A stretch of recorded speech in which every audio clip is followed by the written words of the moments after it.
Now, I've already made one video on how to do team affinities without doing any showdown. Now, this is going to be video number 2, and this is going to be one of the best advice I can give all of you. First thing we're going to tackle is they actually upgraded the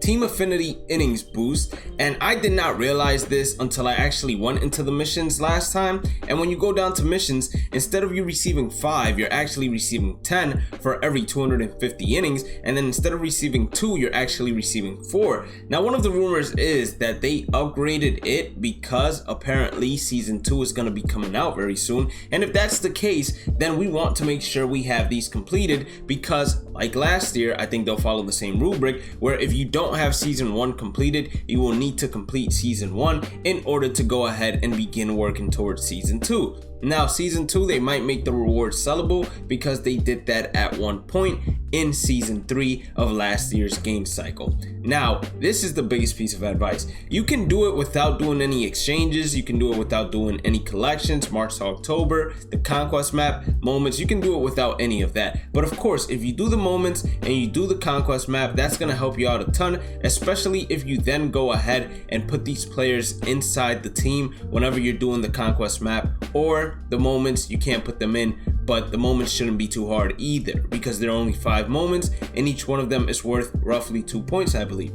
Now, this is the biggest piece of advice, right?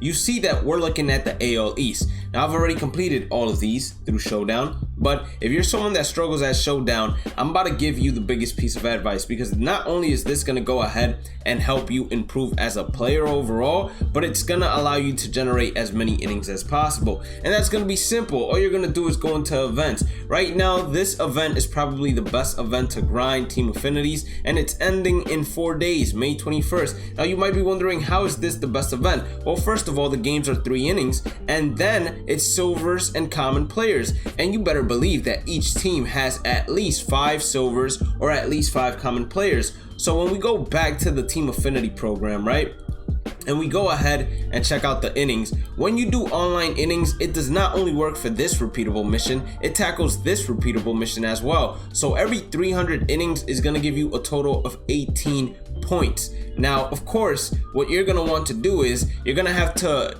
basically fill up that events team with whichever division it is you're working on. So if you're doing the AL East, you're going to go into events and you're going to go and fill up a team full of AL East players, not caring about whether the AL East players are dominant or not. You can have a team full of commons, a team full of silvers, whatever it is you want. For example, here I would put Jameson, I would put Corey Kluber, I would leave John Means in there, and then I would look for 2 more AL East pitchers. Here we go with Eduardo Rodriguez. He's going to go ahead and replace the Angels, and then we need 1 more to replace the Dodgers one that is available. That's going to be Jordan Montgomery. And then when it comes to the lineup, you're going to do the same thing, and the bullpen the same thing. So here it would be Christian Vasquez actually doing the catching for us behind the dish. At first base, I'm pretty sure that the AL East has some pretty good ones. Don't make the mistake of putting a free agent. Make sure it's an AL East player. And it looks like they don't have anyone right there, but that's going to be fine because someone probably plays a secondary position that can help us out. So let's look at Brandon. Does he play first base? No, he plays left field and right field. Joey Wendell doesn't either. And then we look down and we're getting to the commons. So we're going to continue looking. We look at the Tampa Bay Rays. They got a common over here that plays first base as well. So if anything, we use that common. And then when we look at the shortstops, is there any shortstop from the AL East? We do have one. It's going to be Freddie Galvis. So Freddie Galvis is going to be the shortstop. And there probably is a lot more players that actually play the infield for the AL East, but I haven't completed all my collections. So if you've been doing what I advised you all to do, which is to start doing the collections for all the teams that don't have any diamonds, or at least do all the commons, bronzes, and silvers for each and every single team, they're going to have enough players to actually start this off. The only thing that we're missing right now, I believe, is a first baseman, and I was supposed to put Marwin Gonzalez there, so I'll do that right now. And then at third base, we're going to put Brandon Lau. I believe he plays that, or Brandon Lowe, whichever way it is that you pronounce that name. So he doesn't play that, we'll put Joey Wendell instead to play third base for us, actually.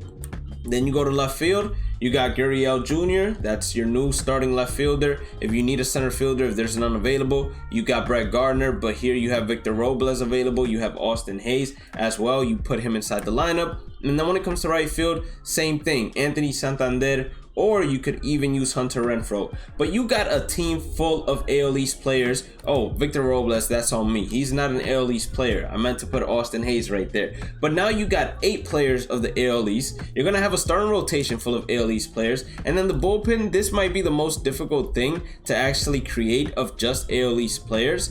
But if you're able to, go ahead and knock yourself out. It's going to be difficult to do, but if possible, at least put 2 to 3 AL East players there so it can go ahead and help you out and you just bring them in. Now, how is this beneficial? Well, you are getting 1 inning tallied for each player on your squad. So if 1 through 9, it's AL East or whatever division it is you're working on, you're going to be getting 9 points per inning towards that repeatable mission, meaning that every game, if you play 3 innings total, that's going to be a total of 27 innings going towards that repeatable mission. Every 10 event games is going to give you a total of 270 innings, so that's going to be 14 points per every 10 event games, and it's very unlikely that you actually go ahead and win all 10. Now, it's possible that you do, but some of you guys might not have the skill level. So at the same time, if you even go 2 and 10, you're still working towards getting yourself packs, stubs, and also working towards getting these diamonds, which you will need once again later on in the year for the collections,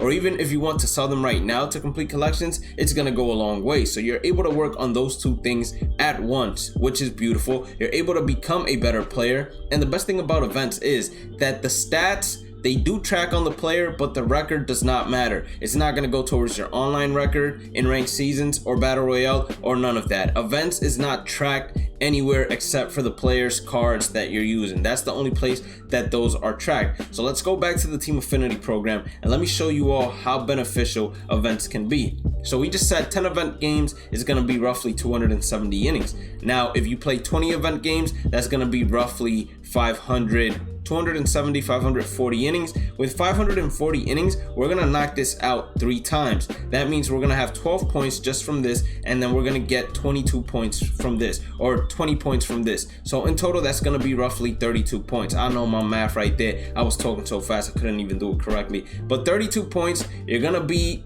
basically 1/5 of the way to completing the entire thing. And then another method that I have for all of you, the innings are the only thing that matter. It doesn't matter if you go and hit 10 home runs or not. It doesn't matter if you lose. It doesn't matter if you win. So if you really wanted to grind this out, another quick and easy method is put your pitching interface to classic. So all you have to do is just press a button and you don't have to worry about pinpoint or meter, and then just play versus the CPU, and you're just gonna bunt every time you hit. So the innings can go faster when you're bunting. You play on rookie, and then if you have the classic interface when pitching, you don't have to do pinpoint, you don't have to do meter, you don't have to waste any time. You can literally be watching a show, put the fielders on auto, meaning they field by themselves, and just continue watching your show and just automatically bunt. If you lose 1-0, it doesn't matter, because at the end of the day, like I said, all you're trying to do is track the innings. So each game is going to give you roughly 27 innings, or even more than that, because it's going to be 9 times 9. So each game is going to give you 81 innings in total, and you're going to be able to do roughly 10 games